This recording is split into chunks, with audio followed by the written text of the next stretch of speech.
Okay, back with another video on, here is the 3 product myths or myths on how to treat dry versus dehydrated skin. So here's the first one is, I know I have dry or dehydrated skin, I need to drink more water.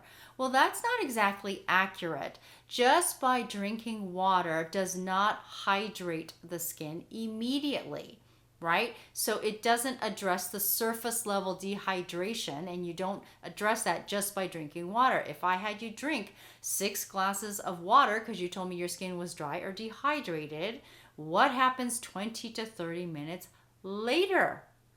Well, you have to go to the bathroom. See, your body is designed to survive, right? So when you drink that water, it's going to go to the excretory system first to get rid of the toxins and metabolic waste in your body before it addresses the hydration of your skin. So how water helps your skin is, one, it helps makes your skin tone healthier. If you've ever seen someone who is not eating a lot, not drinking a lot of water, not moving around a lot, close to death, or they're in hospice, their skin kind of looks like this grayish tone color, and that is because they're not getting the waste out. Their organs are starting to shut down. How the water helps the skin is to get the metabolic waste and the toxins out of your body so your skin looks healthier. It's not addressing the surface level hydration first. It's going to work from the inside out. So your skin is mostly made up of water, and your cells are up to 64% water. So now that I have explained that water, how the water helps the skin and the overall skin tone of it is by flushing out toxins and bringing nutrients to the skin cells, it also helps. How that also helps is because when the skin is hydrated, it's less likely to be injured and split open and cut, and it helps heal it faster, in addition by using the oil and the water in the skin. Okay, so now I'm going to be talking about the product myth of that.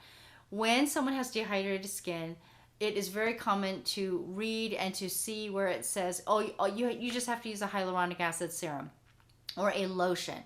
Now, that is kind of true, but here's the product myth. When your skin is lacking a lot of water, by using something that has humectants that bring moisture to the skin, if you don't already have some level of moisture on the skin, then the humectants actually can start to dehydrate the skin even more, because it's going to pull that moisture from the skin. So here's what you can do. This is what I love to use with my clients. Now, hear me out on this all the way through, because when I start to talk about this, even my new clients will say, but that dries out my skin. Okay, so the first one is, you want to spray a combination of water and humectants onto your skin before you apply something. As an example is hyaluronic acid. Okay, so I like to use the Brightening Biopeptide Toner.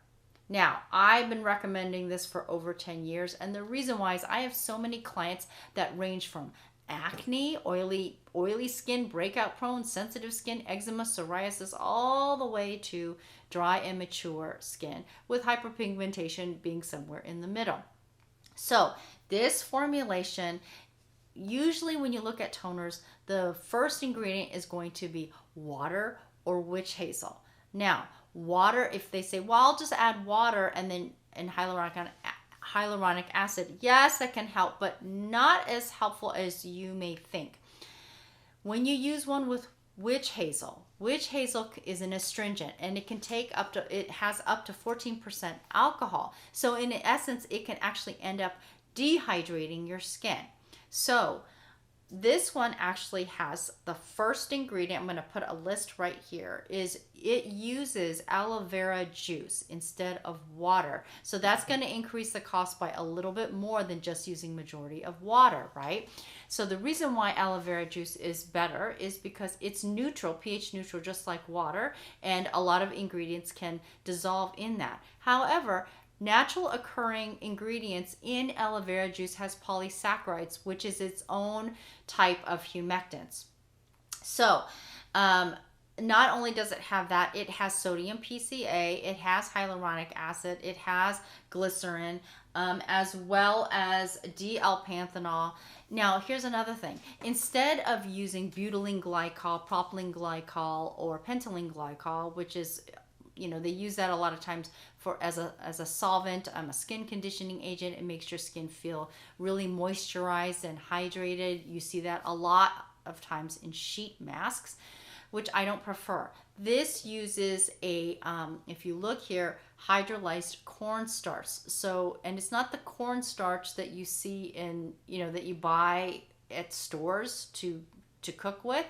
This actually it's more naturally occurring for skin conditioning. So it's basically used the same way to hydrate the skin. It also uses beet powder in here, beetroot powder, and that's also naturally occurring with polysaccharides, and it helps bring moisture to the skin, and it is anti-inflammatory. Now, the reason why I use it for my hyperpigmentation clients is, as you can look through the ingredients here, and I'm going to refer to this here, it has licorice root extract, azelaic acid,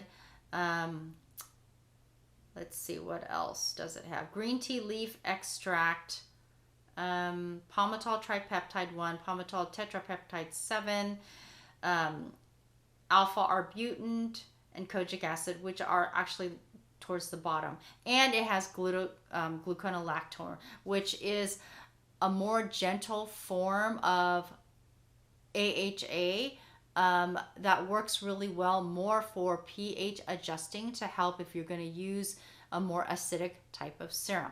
So how you do this is you're going to, now I actually purposely tried to dehydrate my skin, so I don't know if you can tell, but it is like crinkly, right? So crinkly is a form of dehydration versus rough scaly patches, because if I feel my skin still feels soft, but you can see the more crinkling of it. Okay, so when you spray the water droplets on here, okay, before you apply your humectants, which are naturally going to attach to the water droplets, and this also has humectants in here, it's going to hold on to the moisture of your skin longer. Okay, so that's myth number 1, and I'm going to put all of these together so it makes sense for you.